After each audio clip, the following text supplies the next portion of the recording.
को प्यार भरा सलाम और शालोम। मैं यकीन करता हूं कि शायद मेरा आवाज क्लियर है। अगर आवाज क्लियर नहीं है तो आपका फिंगर इस तरह बताना, ताकि मैं ठीक। कुछ लोगों का साइन आ गया है। Thank you so much brother. जो बातें भाई ने बताया है बस उसके बारे में अगर बता दो। बहुत छोटे उम्र में जब मैं 11 साल का था तो प्रभु ने पकड़ लिया मुझे। पापा मम्मी जो प्रार्थना करते थे, उनके विवाह के बाद जो प्रार्थना वो कर रहे थे, वो प्रार्थना इस प्रकार था कि प्रभु अगर मेरे बच्चे जो भी जिन्हें भी आप देने वाले हैं, अगर आपकी सेवा करेंगे तो मुझे बच्चे दीजिए। और इस प्रार्थना का जो इफेक्ट है, असर है, हम पर बहुत हुआ। लेकिन हर बार मैं चिंतन भाई को और जयंती भाई को भी बता रहा था कि भाई मैं छोटा हूँ और आप लोगों के बीच में खड़ा होकर इस तरह से प्रभु का वचन बांटना, मैं इतना योग्य नहीं हूँ। फिर भी इतना जिक्र कर रहे हैं तो हम लोग जरूर कुछ प्रभु के वचनों में चर्चा करेंगे, ये मेरा बात था। इन दो परिवारों को मैं जानता हूँ, जितना भी मुझे आइडिया है। बाकी के तो मुझे कभी देखने का मौका नहीं मिला है। जब कभी चिंतन भाई परिवार के साथ पुणे में थे, अभी भी हम उस परिवार को याद करते हैं और बहन के लिए और बच्चों के लिए हम बहुत प्रभु को धन्यवाद देते हैं कि जब कभी उन लोगों ने आया कलसिया के लिए, बहनों के लिए, एक उन्होंने बहुत अच्छा सा उदाहरण छोड़कर चला गया। और उसके अलावा स्नेहा लता बहन, जो हमें मिरज में उनका इंट्रोडक्शन हुआ था, उनको मिलने का अवसर भी मिला मीटिंग्स में। साल में एक बार वहां पे बहुत बड़े मीटिंग्स होते हैं, प्रभु के दास अनेक लोग आके प्रभु का विचार भी बांटते हैं, वो एक भाग है। लेकिन आज आपके बीच में रहना, दो परिवार को तो जानता हूँ, लेकिन आज प्रभु का कृपा से इतना सारे भाई और परिवारों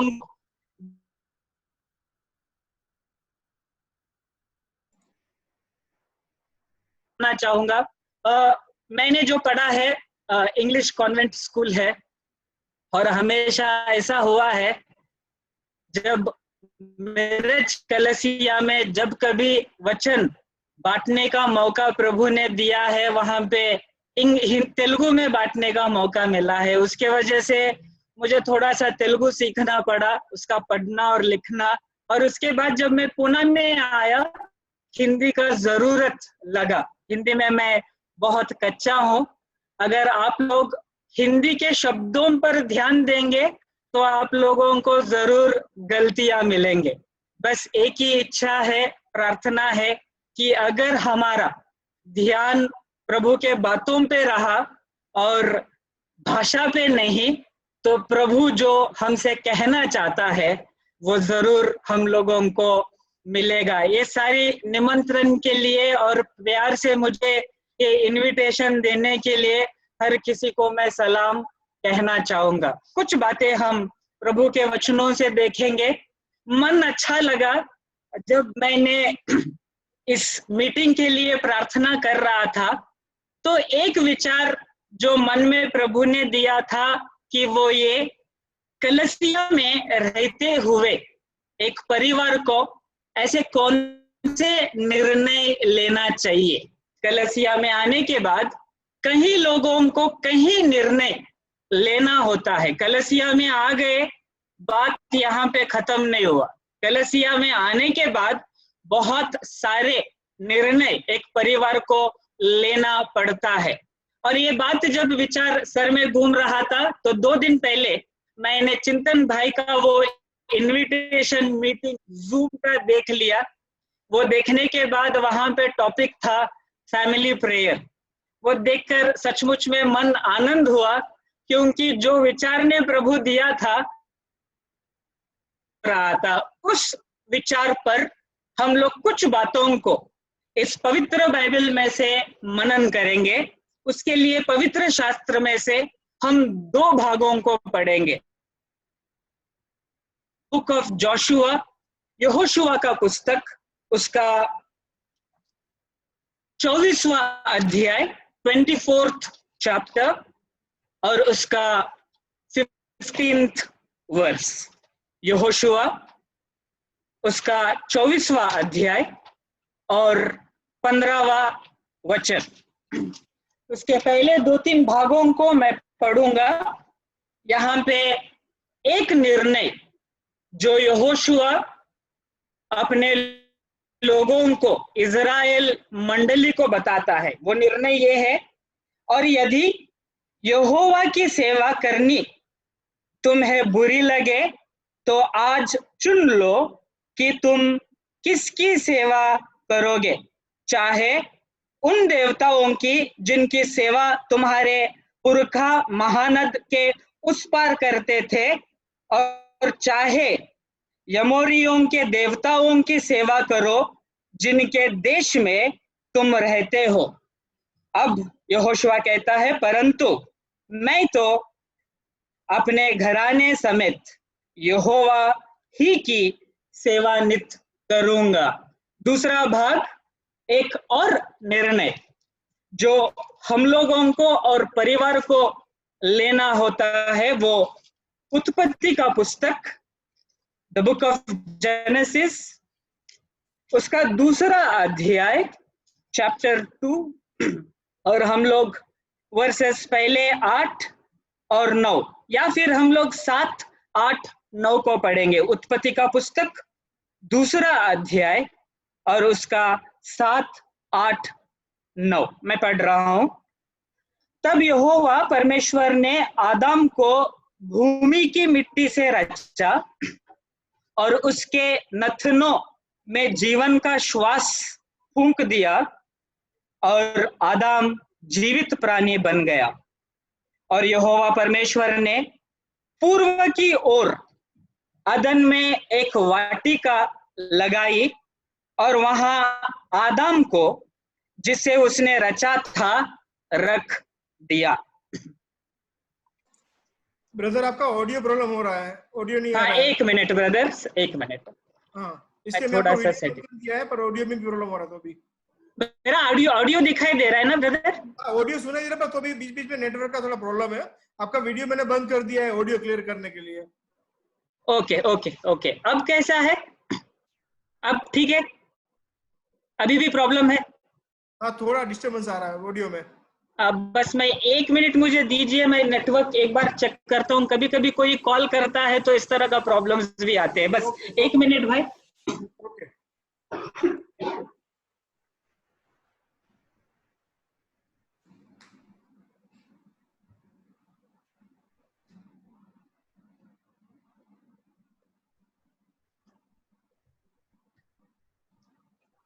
ब्रदर क्या अभी क्लियर है? हाँ, अभी क्लियर हो रहा है, बरोबर है। हाँ ठीक है, तब तक मैं इन वचनों को पढ़ता हूँ। नहीं ब्रदर, प्रभु करे कि क्लियर नहीं हो रहा है। ठीक है, तब तक मैं इन वचनों को पढ़ता हूँ। प्रभु करे कि इस नेटवर्क का इशू जल्द से दूर करे, और आप अपने अपने बाइबल में देखकर कृपया इन वचनों को पढ़ लीजिएगा। मैं 2 अध्याय 9वां वचन को पढ़ रहा हूँ, चैप्टर 2 वर्स 9। भाई क्लियर है ना? हेलो? नहीं ब्रदर, डिस्टर्ब आ रहा है, डिस्टर्ब हो रहा है। नहीं, क्लियर सुनाई देता है भाई। क्लियर आ रहा है आपका? हमने क्लियर समराइज है। ओके, तो आई प्रॉब्लम है। Okay done. मितुल भाई बराबर है, कोई बात नहीं। हमारे क्लियर समराइज है। Okay okay okay. बैंडविड्थ का प्रॉब्लम है मितुल, बैंडविड्थ का थोड़ा प्रॉब्लम है, कोई बात नहीं। वो तो वॉइस क्लियर है। Okay done. ओके भाई, फिर मैं 9वां वचन पढ़ रहा हूँ। 9वां वचन कहता है, और यहोवा परमेश्वर ने भूमि से सब भांति के वृक्ष जो देखने में मनोहर और जिनके फल खाने में अच्छे हैं उगाए, और वाटिका के बीच में जीवन के वृक्ष को और भले या बुरे के ज्ञान के वृक्ष को भी लगाया। अब मैं पढ़ रहा हूं वचन 16 और 17, वर्सेस 16 एंड 17, उत्पत्ति 2। और यहोवा परमेश्वर आदम को यह आज्ञा दी, तू वाटिका के सब वृक्षों का फल बिना खटके खा सकता है, पर भले या बुरे के ज्ञान का जो वृक्ष है उसका फल तू कभी न खाना, क्योंकि जिस दिन तू उसका फल खाएगा उसी दिन अवश्य मर जाएगा। दो भागों को हम लोगों ने पढ़ा। उसके पहले भाई क्या क्लियर है audio? Yes, yes, brother. It is clear. Okay, then I'll continue. Thank you, Yeah. brothers. Please continue. No problem. Continue. Okay, brother, if you require, you can switch on my video. Okay.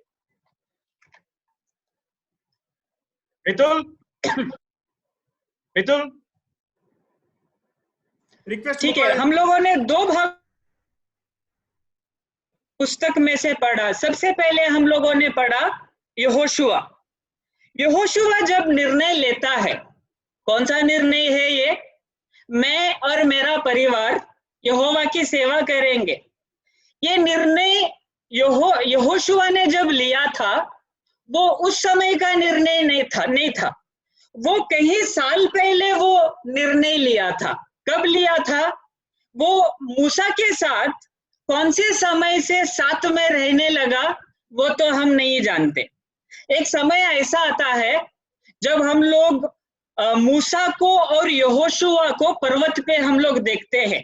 उस समय जब प्रभु की आज्ञा मूसा को प्रभु दे रहा था, उस समय में एक बात होता है। क्या होता है? पर्वत के नीचे बहुत सारे लोग, यानी कि पूरा इजराइल मंडली ही एक मूर्ति बना रहा है। मूर्ति बनाते वक्त कुछ आवाज पर्वत के ऊंचाई पर मूसा को सुनाई दे रहा है। उस समय पे यहोशुआ को भी सुनाई दे रहा है। उस समय में हम लोगों को यहोशुआ का परिचय होता है। मतलब अगर यहोशुआ उस समय पे उस मूसा को ये नहीं बता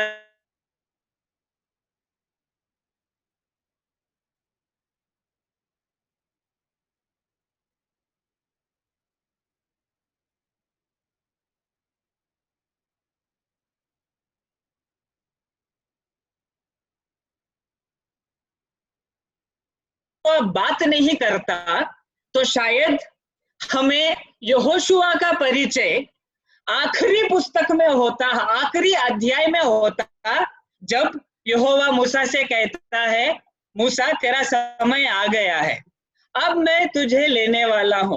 तब मूसा पूछता है, प्रभु अगर तू मुझे लेगा तो इस इजराइल देश को चलाने वाला कौन है? तब यहोवा कहता है, एक है यहोशुआ जो नून का पुत्र है, वो पवित्र आत्मा से भरा हुआ है। वहां अगर पर्वत पे उसका परिचय हमसे नहीं होता, हमें उसका परिचय आखिरी अध्याय में होता। मेरा बताने का जो पॉइंट है ये है कि यहोशुआ का जो निर्णय है उसने इस समय पे नहीं लिया जहां पे इजराइल देश को इस 15वां वचन में बता रहा था, लेकिन वो इजराइल देश को ये बताना चाह रहा है कि देखो सालों पहले मैंने निर्णय लिया है, और जब मैंने निर्णय लिया था वो निर्णय ये था कि मैं और मेरी परिवार यहोवा की सेवा करेंगे। और जब हम लोगों ने निर्णय लिया, अब तक जो जिंदगी गुजर चुका है, जब अब तक जो युद्धों को हमने लड़ा है, अब तक जो कुछ भी हुआ है, हम लोगों ने यहोवा की सेवा करना अटूट है, और जो हम लोगों ने निर्णय लिया वो पक्का था।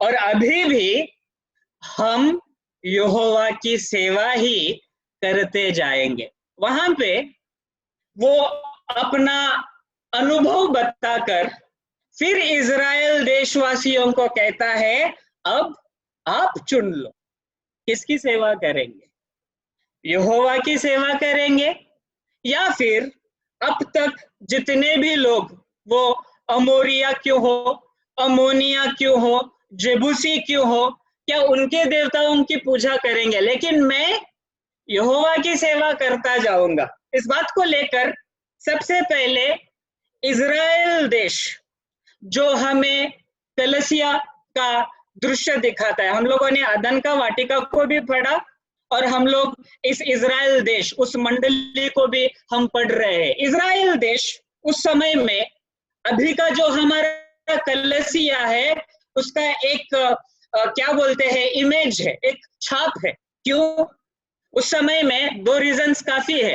इज़राइल देश को जब मिस्र देश से बाहर निकलना था, उस समय पे वहां पे मेमना है, उसका खून लगाया हुआ जो हमारा यीशु मसीह का लहू को दिखाता है। दूसरा, वो सब देश, मिस्र देश जो हम कहते हैं, हम लोग दुनिया को, पाप को पार करके आ रहे, दुनिया को पार करके आ रहे। ये दो रीजंस काफी है ये बताने के लिए कि पूरा इज़राइल मंडली एक चर्च का छाप था, एक चर्च का इमेज था। और इस बातों में मुझे बताने दीजिए, वहां पे यहोशुआ लोगों को कह रहा है, आज आप लोग निर्णय लीजिए, आप किसे फॉलो करेंगे, यहोवा को या फिर अन्य देवताओं को। बात यहाँ पे है। लेकिन जब हम लोग पीछे जाएंगे, कहाँ? उत्पत्ति के पुस्तक में, वहां पे हम लोग वाटिका को देख रहे हैं। यीशु मसीह ने या फिर परमेश्वर यहोवा ने जब आदम को बनाया, हम लोगों ने पढ़ा, आदम को जब बनाया तो उसको अदन की वाटिका में छोड़ दिया, गार्डन ऑफ ईडन। अदन की वाटिका वापस मैं बताना चाहूंगा एक कलसिया का पिक्चर है, एक असेंबली का पिक्चर है। क्यों? दो बातें प्रूफ देना चाहूंगा। सबसे पहले, कलसिया में हमेशा एक फ्रेश प्रभु का वचन, एक फ्रेश खाना मिलता है, जो अदन की वाटिका में यहोवा कहता है ये सारे वृक्ष जो भी है खा लो, फ्रेश है, अदन की वाटिका है।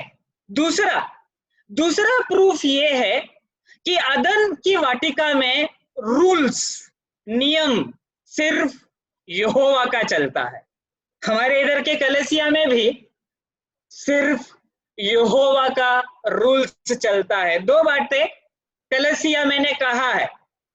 आदम को जब अदन की वाटिका में छोड़ दिया है, वहां पे यहोवा ने बोला कि देखो सारे वृक्ष है, इसको खा लो, लेकिन एक रूल भी था, ऐसे भी वृक्ष है जिसको आप हाथ नहीं लगाना। लेकिन वहां पे जाने के पहले मुझे कुछ बातों को आपको सामने रखना चाहूंगा। सबसे पहले, जब यहोवा का वचन कहता है अदन की वाटिका में इस सारे फलों को खा लो, और जो हमेशा फ्रेश खाना मिलता है, आज कलसिया वही जगह पे है जहां हर समय हमें प्रभु का वचन जो है वो बहुत ही फ्रेश खाना हम लोगों को लेने का मौका मिलता है। अदन की वाटिका और कलसिया, हम सब कलसिया में है, और हम लोग कलसिया में रहने के बाद कलसिया में हम लोगों को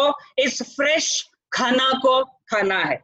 यदि हम कलसिया को मिस करने वाले हैं, यदि हम कलसिया को न जाने वाले रहेंगे, तो हम लोगों को ये फ्रेश खाना मिलता नहीं है। रोज खाना है इस फ्रेश खाना को, कहाँ पे? कलसिया के अंदर। और ये खाना जो है यहोवा स्वयं देता है। कलसिया में आने के बाद, कलसिया में रहने के बाद, कलसिया में हम जिस प्रकार का जीवन जी रहे हैं, उस प्रकार में मैं एक बात बताना चाहूंगा। कलसिया में रहने वाले और कलसिया के सारे परिवार और जितना भी हम सब है, हम पर प्रभु का आशीष सचमुच में इतना ज्यादा है कि इस कोरोना वायरस के समय में हम देख रहे हैं, न्यूज लगाओ तो एक दो बातें आप जरूर देखेंगे, कहीं ना कहीं चैनल पे ये चलता रहता है। लोगों ने हैदराबाद से लेकर कहां तक राजस्थान तक 800 किलोमीटर पैदल चलते गए। क्यों? उनको खाना नहीं था, उनको पगार नहीं था, उनको सैलरी नहीं था। हम लोग सचमुच में प्रभु को धन्यवाद देना चाहिए। आज जितने भी प्रभु में है, प्रभु संभाल रहा है। हो सकता है कि दिन पे 1-2 टाइम का खाना मिस हो रहा है, फिर भी ऐसा कोई फैमिली नहीं है कलसिया के अंदर जिसके बारे में हम ये बता पाएंगे कि देखो ये कलसिया में जाकर ये परिवार को खाना नहीं मिला इसलिए मरा, इस परिवार को कुछ मिला नहीं इसलिए मरा। ये जो है प्रभु हम पर डिवाइन ग्रेस, डिवाइन कृपा, हम पर दैविक कृपा हम पर देता है।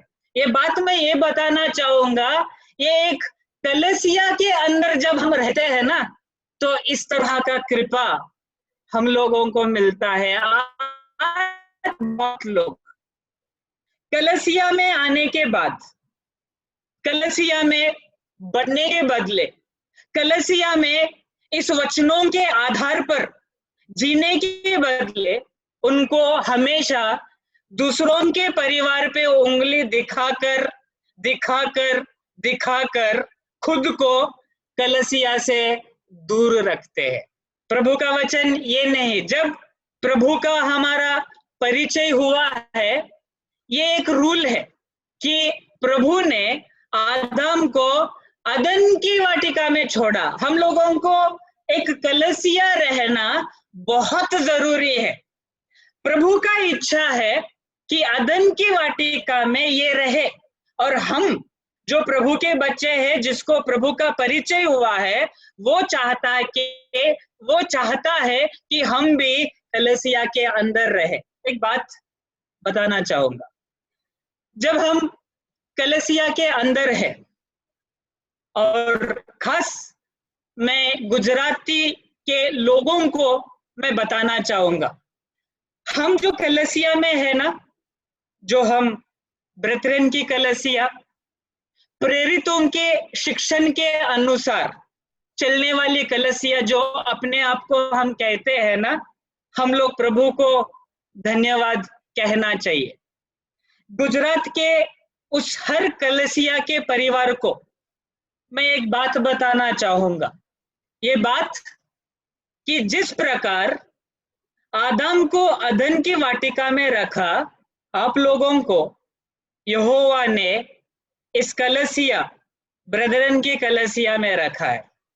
क्या फर्क है हमारे कलसिया और बाहर के कलसिया में? हमारा कलसिया सिर्फ प्रेरितों के पुस्तक में फंसे हुए लोग नहीं है, ये बताना मैं चाहूंगा जरूर। बाहर जाएंगे तो लोग अन्य भाषा, हीलिंग, जो हम चमत्कार कहते हैं, इसमें फंसे हुए लोग हैं। मतलब बाहर की जो कलसिया है, जो अभी भी अन्य भाषा, चमत्कार बोलते बोलते हमारे ब्रदरन कलसिया को थोड़ा सा नीचे तुच्छ मानते हैं, ये लोग केवल प्रेरितों के पहले 10-20 अध्यायों में फंसे हुए हैं। ये मैं क्यों बता रहा हूं? हमारा जो प्रेरितों का शिक्षण है, वो हम लोग प्रेरित तक के बाद जो प्रभु के भक्तों ने और प्रेरितों ने लिखा है, उन बातों को देखकर हमारा कलसिया खड़ा हुआ है। उन दिनों में, उस समय पे यहोवा और यीशु मसीह, ध्यान से सुनिएगा, जब हम लोग प्रेरितों के पुस्तक को पढ़ते हैं ना, प्रेरितों के पुस्तक में ऐसा भी माहौल था, ऐसा भी परिस्थिति था, वो लोग यहोवा की सेवा करने में बहुत पैशनेट थे, मतलब कंपैशन। अगर यहोवा को कोई भी कुछ बुरा बोला तो उन लोगों पे फतरवा करने वाले लोग कौन? इजराइल के देश, उस समय के दोस्त।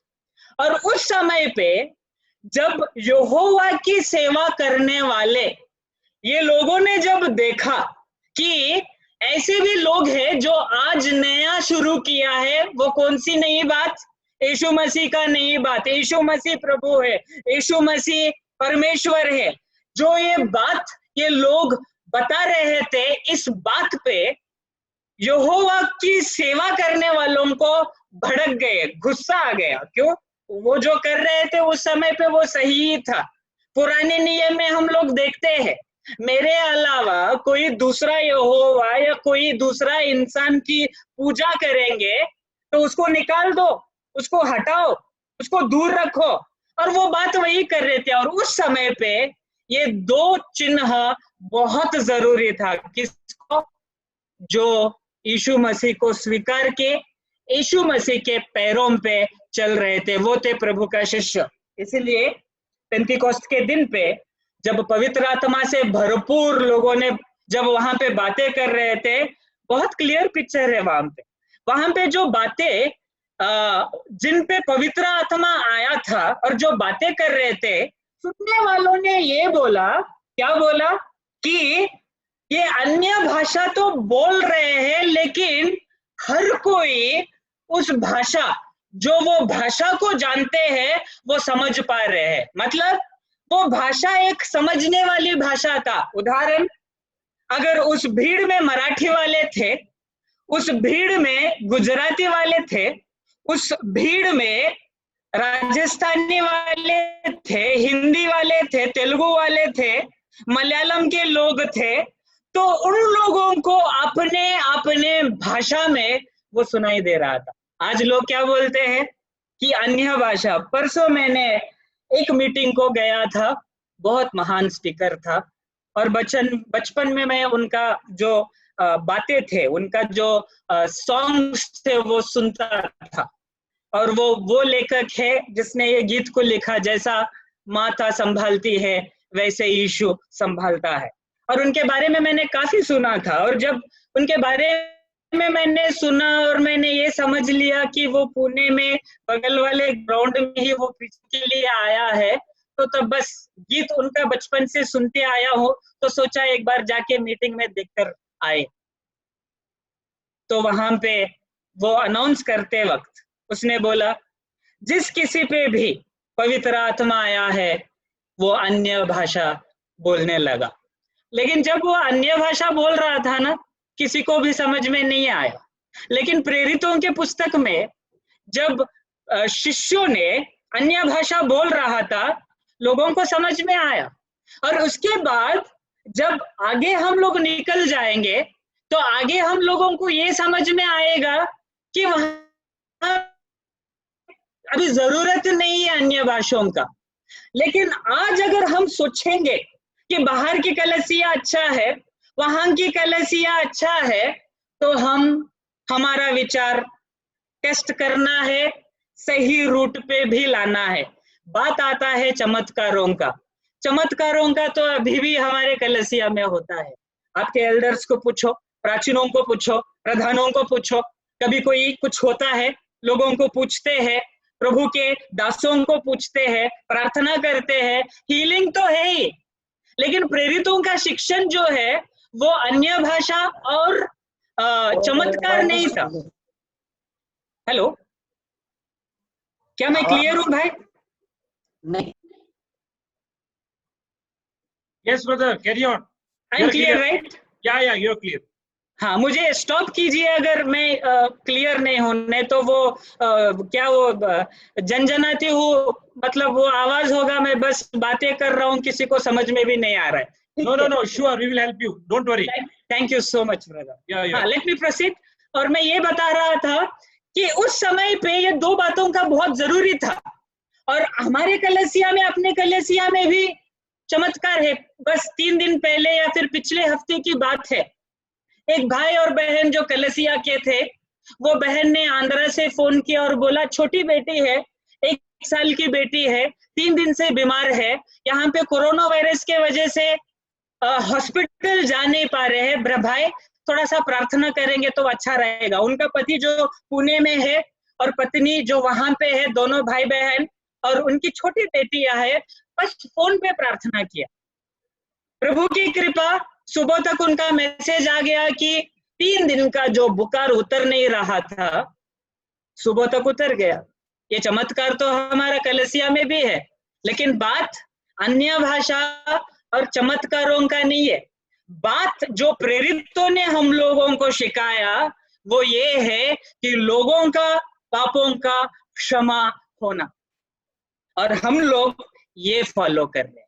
और हम लोग अगर कहेंगे बाहर की कलीसिया देखो वो अच्छे, तो गलत है। मैं ये बात गुजरात के भाई और परिवारों को कह रहा हूं, क्योंकि शायद गुजरात स्टेट में उतना सेवा नहीं, मैं गलत हो सकता हूं, जितना कि केरला या फिर आंध्रा में आप प्रभु के वचन को देखेंगे। लेकिन जब कभी आप प्रभु को अंतकरण में स्वीकार करने के बाद जब कलीसिया को आते ना, कभी सोचना नहीं कि मैं कहाँ आकर फंसा हूं, किस लोगों के बीच में आकर फंसा हूं। नहीं, अदन की वाटिका में यहोवा ने रखा उसे, और आज हम लोगों को इस कलीसिया में अदन की वाटिका में रखा। इस अदन की वाटिका में ऐसा क्या नहीं है बोलो?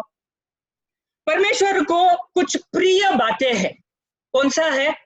ये सच है कि पहले परिवार आया और उसके बाद कलीसिया आया, लेकिन अदन की वाटिका में एक परिवार को यहोवा आगे आने वाले दिनों में किस तरह की कलीसिया बनाने वाला है वो इंसानों को सिखाने का कोशिश कर रहा है। इसलिए अदन की वाटिका में रखा। अदन की वाटिका में रखने के बाद प्रभु का नियम है, प्रभु का रूल्स है, कहता है सब वृक्षों को खाओ, लेकिन वो जो बीच में वो वृक्ष है ना, कौन सा वृक्ष? वहां पे दो वृक्ष है, एक जो अच्छाई बुराई बुद्धि और ज्ञान देने वाला वृक्ष, और दूसरा जो है जीवन देने वाला वृक्ष। यहोवा कहता है सब खाओ, सब कुछ खाओ, और वो जो वृक्ष है वो खाना नहीं। प्रभु को जो प्रिय टॉपिक्स है वो कलीसिया, वो परिवार और वो पति पत्नी, इन बातों से प्रभु बहुत प्यार रखता है। और सालों बाद जो कलीसिया शुरू होने वाला है उसका ट्रेनिंग यहोवा ने अदन की वाटिका से ही शुरू किया था। यहोवा ने बोला देखो, मतलब यहोवा का विचार ऐसा था, पहले आप जो पति है पत्नी पर प्यार रखना सीखो, बच्चों का पत्नी का नेतृत्व करना सीखो, क्योंकि आगे मेरा कलीसिया वैसा ही बनने वाला है। पत्नी को ये बता रहा है आप दीनता में, आप सबमिशन में, अधीनता में रहना सीखो। क्यों? आगे दिनों में एक कलीसिया शुरू होने वाला है जहां कलीसिया यीशु मसीह के अधीन में रहना है। और उसके बाद वो ये भी सिखाना चाहता है कि अदन की वाटिका में बच्चों को बढ़ाओ, लेकिन वहां तक तो ये दोनों ने गया भी नहीं। बच्चों को बढ़ाओ, परिवार को लीड करने का, परिवार को प्रभु में बढ़ने का ये अनुभव यहोवा देना चाहता था। आप लोगों को याद है जब हम लोग निर्गम की पुस्तक में 12वां और 13वां ये अध्यायों को पढ़ते हैं, वहां पे एक बात है, यहोवा कहता है मूसा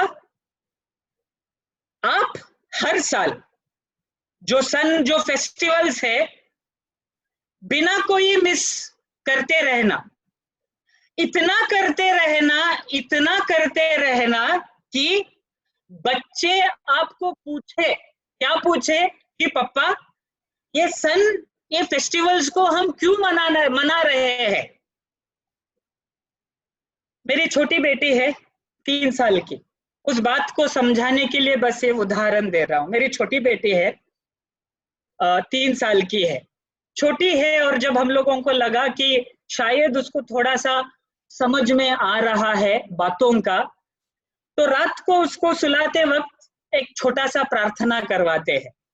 उसको बोलते हैं तू आंख बंद कर, हम प्रार्थना करेंगे। वो दोनों हाथों को जोड़ती है, प्रार्थना करने के बाद वो सोती है।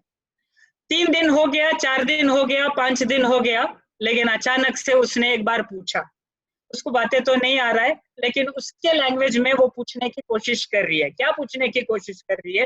पापा क्यों करना है प्रार्थना? फिर मैंने बोला देखो बेटा, जब प्रार्थना कर रहे हैं हम लोग, प्रभु का सुरक्षा, प्रभु का कृपा हम पे रहना बहुत जरूरत है। तो उसने तुरंत दूसरा प्रश्न पूछा। उसने पूछा पापा ये प्रभु कौन है, रहता किधर है, दिखता कहाँ है? और ये बात बराबर इस्राएल देशों से करने के लिए यहोवा ने मूसा को बोला, आप कोई सन मिस ना करे। आप जब ये रेगुलर करेंगे ना, तो तब आपके बच्चे पूछेंगे कि ये पाप ये क्या है। तब आप उनको बताना कि सालों पहले यहोवा ने हमें मिस्र देश से छुड़ाया। किस तरह से छुड़ाया ये बताओ, मेरा सबसे पहला पॉइंट।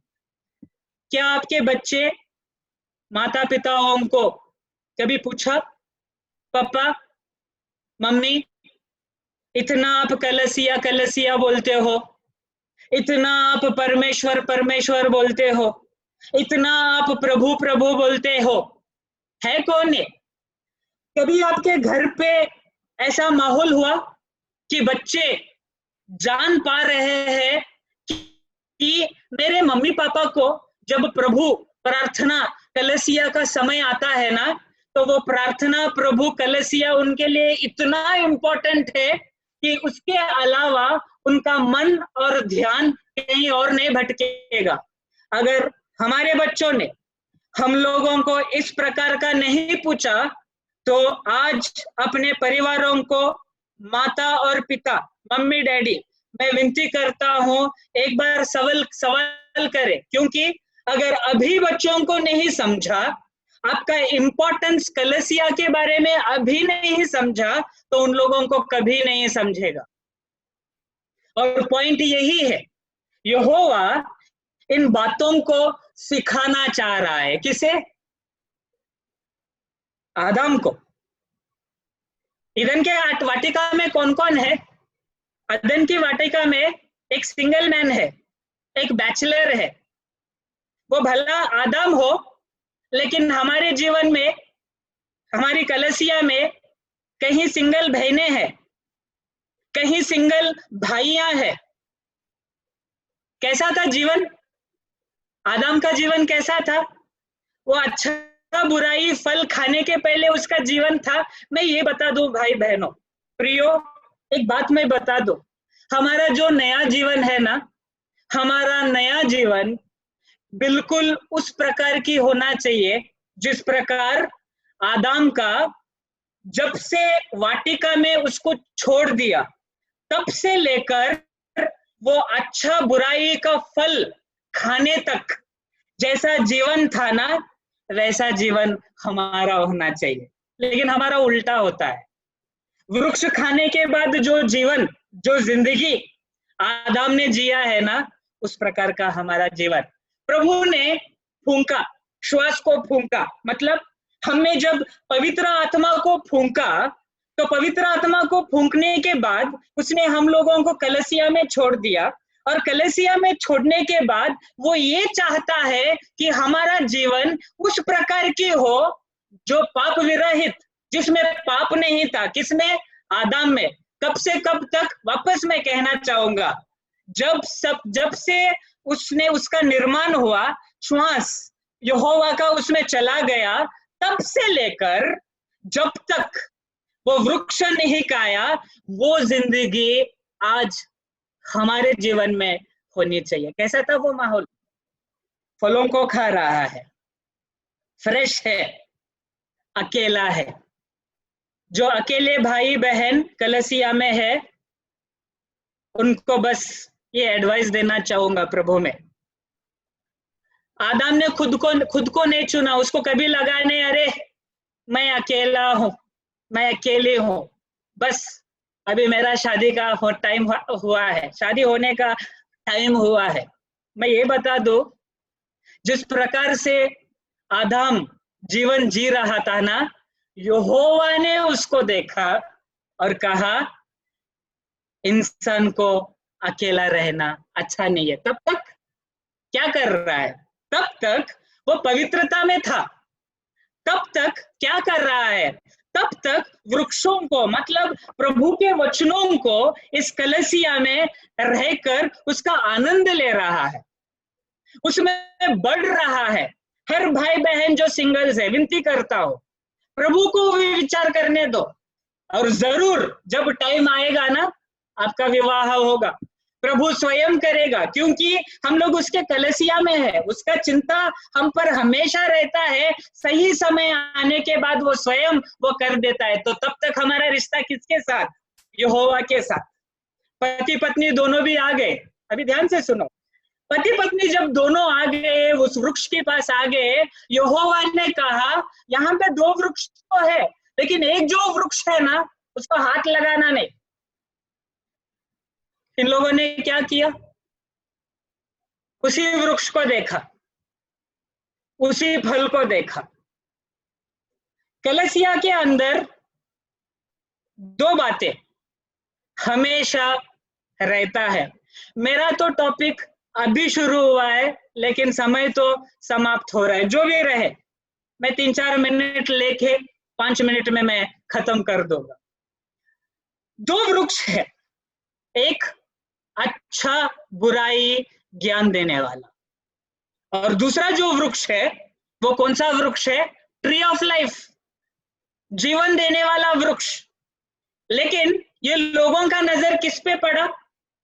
कलीसिया के अंदर ये लोगों का नजर किस पे पड़ा? उस वृक्ष पे पड़ा जो यहोवा ने कहा इसको हाथ नहीं लगाना, इसको खाना नहीं। पर ध्यान से देखो, उनका जो ध्यान है ना, उस जीवन के वृक्ष पे भी नहीं पड़ा। आज हम लोग कलीसिया में है, कलीसिया के अंदर रहते हुए हम जब इस धरती पे, इस पृथ्वी पे है, इस पृथ्वी पे कलीसिया में रहने के बावजूद हम लोगों को ये अच्छा बुराई में खींचते लेकर जाने वाला सबसे पहला संसार नजर आता है। इस बीचों बीच इस संदेश में मैं उस अच्छा बुराई का बुद्धि देने वाला वृक्ष को मैं इस संसार से सबसे पहले तुलना करना चाहूंगा। कैसा है वृक्ष? नजर उस वृक्ष पे है, अच्छा लग रहा है। यहोवा का वचन कहता है जब हवा ने उसको देखा ना, बहुत अच्छा लग रहा है। अरे बगल में है और एक वृक्ष, कौन सा वृक्ष है? जीवन का वृक्ष है। जीवन का फल, उससे हम लोग मरेंगे नहीं, उससे हम लोग जीवित रहेंगे। हमारे कलीसिया के अंदर जो हमारा प्रभु यीशु क्रिस्त है, उस पे नजर हम लोगों का जाता नहीं है। हम लोगों का जो नजर है वो केवल संसार पे जाता है। मतलब कलीसिया के अंदर रहकर भी हम लोगों को संसार बहुत अच्छा लगता है। ये समस्या इजराइल देश लोगों का भी था। कैसा था उनका समस्या? क्या था समस्या? यहोशुआ मूसा के साथ जा रहा है, बहुत अच्छा है, लेकिन लोगों को क्या याद आ रहा है? कलीसिया बनने के बाद भी, एक कलीसिया के तरह जीने के बाद भी, जब जीवन बिता रहे हैं उसके समय में भी उनको क्या याद आ रहा है? मिस्र देश का कुकुम्बर, काकड़ी, या फिर क्या करेला, मछली, मटन, ये सब याद आ रहा है। किसको? मतलब वो देश, मिस्र देश। ये कौन सा देश है? ऑफिस में कहते हैं, लोग कहते हैं अरे ऐसा कोई जीवन हो सकता है क्या संसार में रहने के बाद बिना दुनिया को टच करे? ऐसा कोई जी सकता है का? जिया है लोगों ने प्रभु के वचनों में, और हम लोगों को भी बातें और जो ध्यान है प्रभु यीशु मसीह की ओर मैं भगा रहा हूं। मुझे बस कंक्लूजन करना है। दूसरा पॉइंट, मैं टीवी को संबोधित, मतलब रिसेंबल करना चाहूंगा। आज क्या है हमारा हाल? बहुत बार बहुत लोग जब टीवी देखते रहते हैं, करंट लाइट चला जाता है, मन में विचार कभी आता नहीं है अरे लाइट चला गया तो चला गया, लेकिन अभी मैं कम से कम इस बाइबल को पढ़ लूं। वो विचार आता नहीं। क्या करते हैं, तुरंत एमएससीबी को कॉल करते हैं। वो बोलता है 1 घंटे में आएगा। वो 1 घंटा क्या करेंगे, बस टीवी के सामने बैठ के कब आएगा, कब आएगा, लाइट कब आएगा, इलेक्ट्रिसिटी वापस कब आएगा। 1 घंटे के बाद नहीं आता है। उसके बाद क्या होता है, उसके बाद ये होता है कि वापस एमएससीबी को कॉल करते हैं और गालियां देने लगते हैं। कौन? यही लोग जो कलीसिया के अंदर है, यही लोग जो उस वृक्ष को देखना चाहिए, यीशु मसीह वो वृक्ष, उसको नहीं देखते। ध्यान इधर है।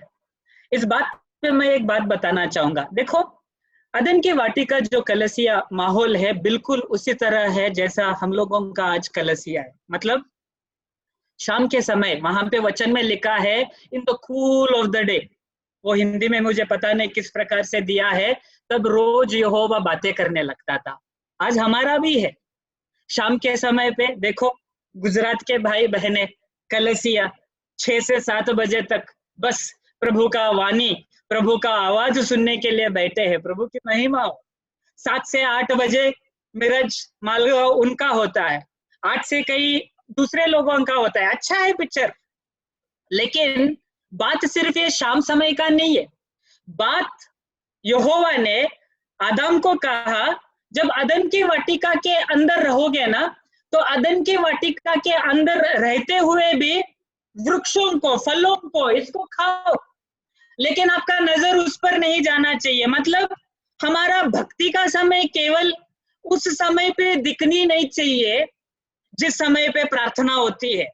हमारा जीवन उस समय पे भी होनी चाहिए जिस समय हम लोग विदाउट प्रेयर मीटिंग्स घर के अंदर रहते हैं। वो है अदन की वाटिका और वो है कलीसिया। सिर्फ कलीसिया के समय पे, प्रार्थना के समय पे बस दिखाओ मैं बहुत अच्छा भक्ति इंसान हूँ, और बाकी का समय हाँ टीवी पे ध्यान दो, संसार की बातें पर ध्यान दो।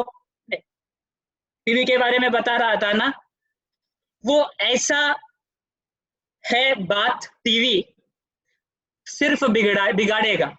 लोग बोलेंगे अरे न्यूज तो देखना ही है, लेकिन न्यूज के पहले हम लोगों ने कभी प्रभु का वचन पढ़ा? कितने लोगों ने मरा, कितने लोग अच्छे हैं, बुरे हैं, देखने के लिए निकलते हैं। कहाँ पे?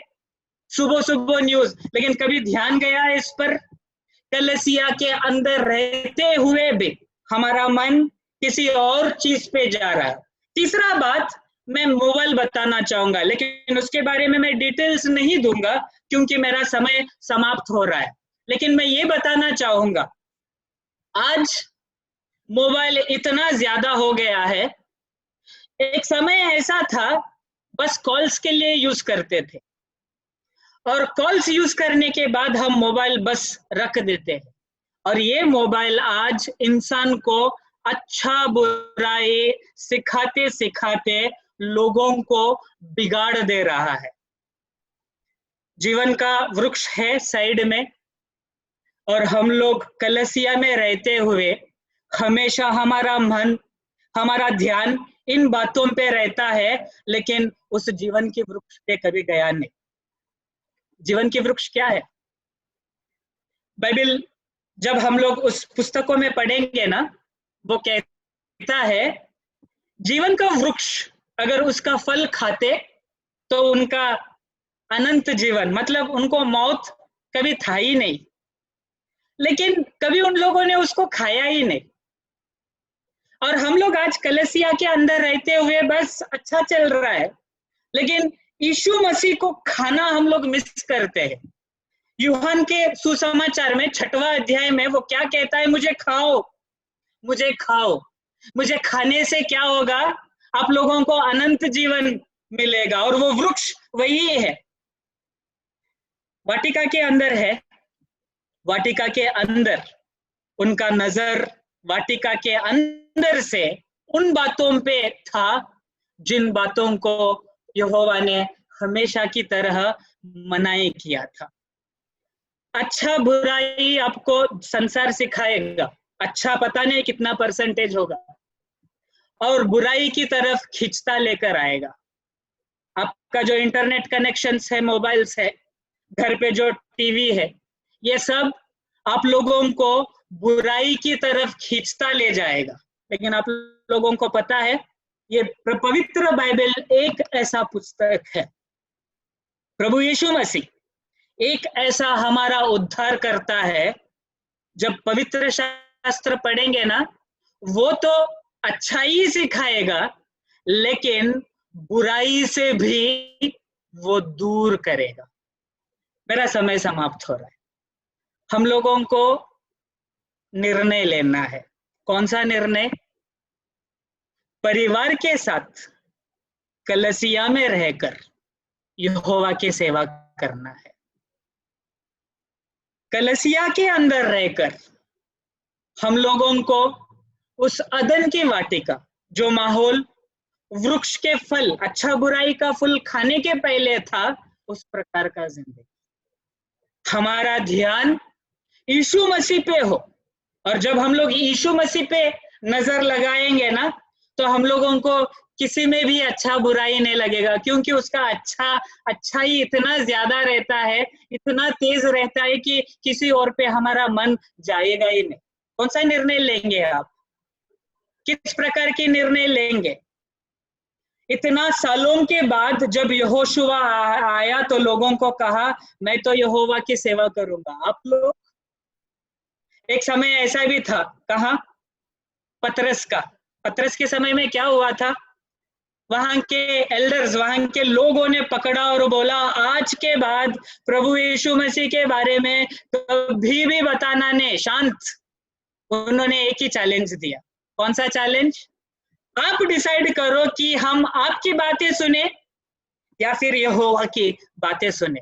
उस बात पे डर लगा, उन लोगों को छोड़ दिया, और उनका सेवा का फल आज हमारा इस कलीसिया। 7 बज गए, बस आपको एक बार हम लोगों को इस कलीसिया के बीचों बीच रहते हुए प्रभु करे कि हमारा जीवन यहोशुआ की तरह रहे। प्रभु करे कि हमारा जीवन जब जीते हैं प्रभु के लिए रहे, और प्रभु करे कि हम केवल यहोवा का सुनकर आगे जाए। और जब हम लोग खाते रहेंगे, बस एक दिन प्रभु आएगा और वहां पे भी उसके साथ हमेशा के लिए रहेंगे। प्रभु इन बातों को आशीष दे, और मैं इस कलीसियाओं के एल्डर्स को टाइम देना चाहूंगा। प्रभु आशीष दे। God bless you.